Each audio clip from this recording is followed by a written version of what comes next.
Chaque fois que j'allais au centre d'art, je le trouvais en train de prendre son café, assis dans un coin sur chambranle d'une fenêtre, comme ça. C'était Jasmin Joseph.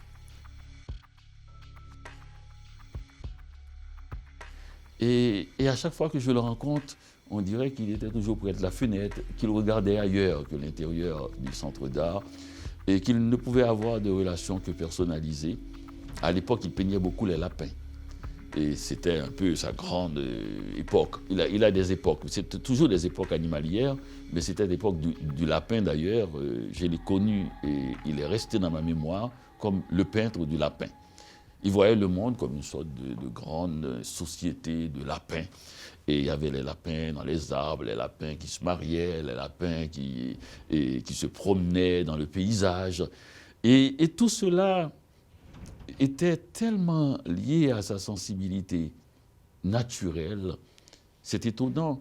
C'était pas quelque chose de commercialisé. C'était un instinct sûr de la nature.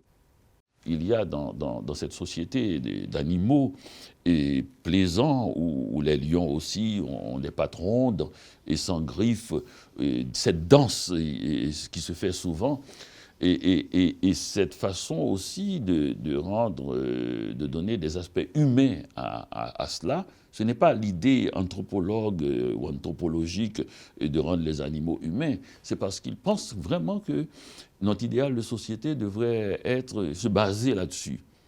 Donc pour moi, il y a cette humanité qui me rapproche de Jasmin Joseph et de cette école de peinture. Il y a aussi l'art lui-même, leur manière de peindre, leur manière d'agencer les couleurs primaires souvent, quelque chose qui frappe. Et oui, je me sens très proche de ces œuvres. Mais il reste que Jasmin Joseph apporte un monde lumineux, un monde faussement enfantin, parce que, mine de rien, ses compositions sont bien équilibrées.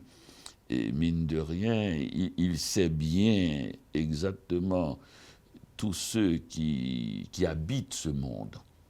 Et il leur donne leur place exacte dans l'organisation de sa société. Cette société d'animaux, où les arbres et les animaux se confondent, où les personnages, dans leur contusion, donnent l'impression d'être des arbres aussi. Et il est le plus identifiable dans cette société. Jasmin Joseph procède par infusion. Il s'infuse en vous tout doucement et je pense que il tente de se présenter, vraiment c'est une sorte d'autoportrait, l'ensemble de son œuvre. Et il tente de se présenter par sa sensibilité profonde. Et je l'ai toujours vu, j'allais dire, toujours égal à lui-même. Toujours ce doux sourire, toujours cette façon de regarder de biais et il ne regarde pas trop en face ou de relever la tête brusquement et de faire un sourire comme une offrande. C'est quelque chose de très, très, très doux dans l'espace d'une ville aussi agressive que Port-au-Prince, que d'avoir eu Jasmin Joseph.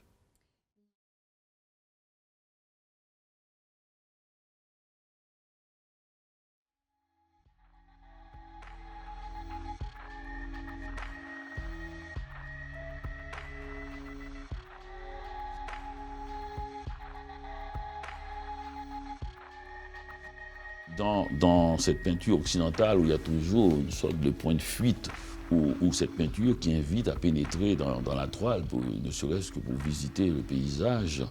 Et il y a quelque chose de différent dans la peinture primitive qui est comme si les éléments se déplaçaient souvent vers le premier plan. Et je me suis toujours demandé où se trouvait le point de fuite, jusqu'à comprendre que le point de fuite se trouve dans le plexus de celui qui regarde, et non dans le fond du tableau. Et donc, toute cette école, et qu'en fait, l'idée de ces peintres-là, par ses couleurs, par Et par cette façon de présenter les éléments du paysage comme les visages au premier plan, c'est une idée d'intoxication.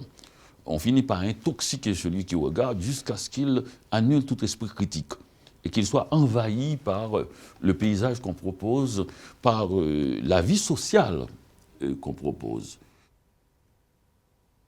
Nous ne savons pas comment marche cette fabrique. Et les fabriques des images, des sensibilités. Mais ce qui est sûr, c'est qu'on peut, les contraires se rencontrent. Je me souviens quand ma grand-mère me racontait des histoires, elle me racontait des histoires le jour. Le soir, il y avait une voisine qui nous racontait des fables, des contes chantés. C'est exactement cette technique. Ça commence toujours par quelque chose de très précis, et puis rapidement arrive quelque chose de plus intemporel, de plus universel. Et seulement le conte chanté, comme les histoires de Jasmin Joseph, commence par la chose la plus intemporelle. Et rapidement, on peut faire des références avec des gens de la vie quotidienne. Il faut que les artistes puissent se conforter dans l'idée d'une solitude absolue, de quelque chose, d'un monde qu'ils inventent pour y vivre. Pour y vivre. Et c'est pour ça que ni le bien ni le mal n'est important dans ce cas-là, mais l'artiste lui-même, il faut qu'il arrive à une intégrité totale pour accepter ses imperfections et continuer malgré, jusqu'à ce que ces imperfections se déterminent leur sensibilité, jusqu'à ce que, ce mot de Gide et de Cocteau, cultivez vos imperfections, c'est là que vous y êtes. C'est là que vous êtes vraiment vous-même. Jusqu'à ce que cette masse de choses imparfaites devienne une particularité. Un monde.